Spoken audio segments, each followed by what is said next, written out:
લોકસભાની ચૂંટણી પૂર્ણ થઈ ચૂકી છે અને તેના પરિણામ પણ આવી ચૂક્યા છે। ત્યારે વલસાડ ડાંગ લોકસભા બેઠક ઉપર જે પરિણામ આવ્યું હતું તેને લઈ ડાંગ જિલ્લા કોંગ્રેસ સમિતિ દ્વારા એક ચિંતન શિબિરનું આયોજન કરવામાં આવ્યું હતું। વલસાડ ડાંગ લોકસભા બેઠક જેના પર સૌ કોઈની નજર હતી એ બેઠક પર ભાજપનો ભવ્ય વિજય થયો હતો। જો કે લોકસભા ચૂંટણીના જે પરિણામ આવ્યા છે એમાં ધરમપુર, કપરાડા, વાંસદા કોંગ્રેસ આગળ રહી હતી તો ડાંગમાં કોંગ્રેસ નજીવા એટલે કે 1700 મતોથી પાછળ રહી હતી।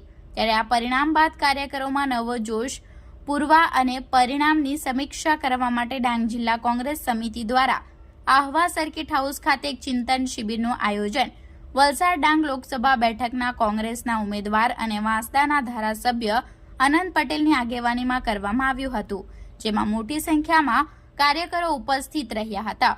ઉપસ્થિત કાર્યકરોને પરિણામથી હતાશ નહીં થઈ આવનાર સરપંચ અને સ્થાનિક સ્વરાજ્યની ચૂંટણીના કામે લાગી જવાની હાકલ કરી હતી। સાથે જ ડાંગ જિલ્લાની નલ સે જલ યોજના જેવી અનેક યોજનામાં થયેલા ભ્રષ્ટાચાર તેમજ સમસ્યાને લોકો સમક્ષ ઉજાગર કરવાની પણ હાકલ કરી હતી।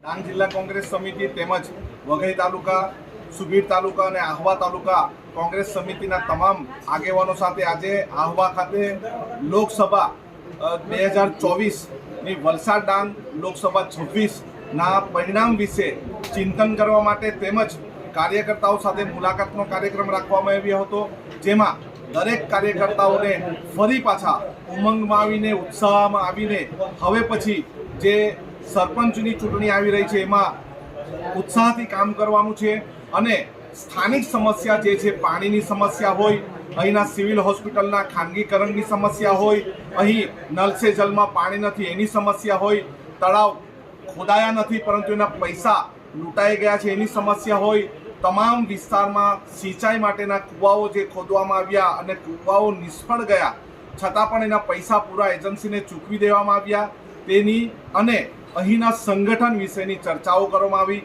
અહીંનું ડાંગનું પરિણામ સૌથી સારું રહ્યું।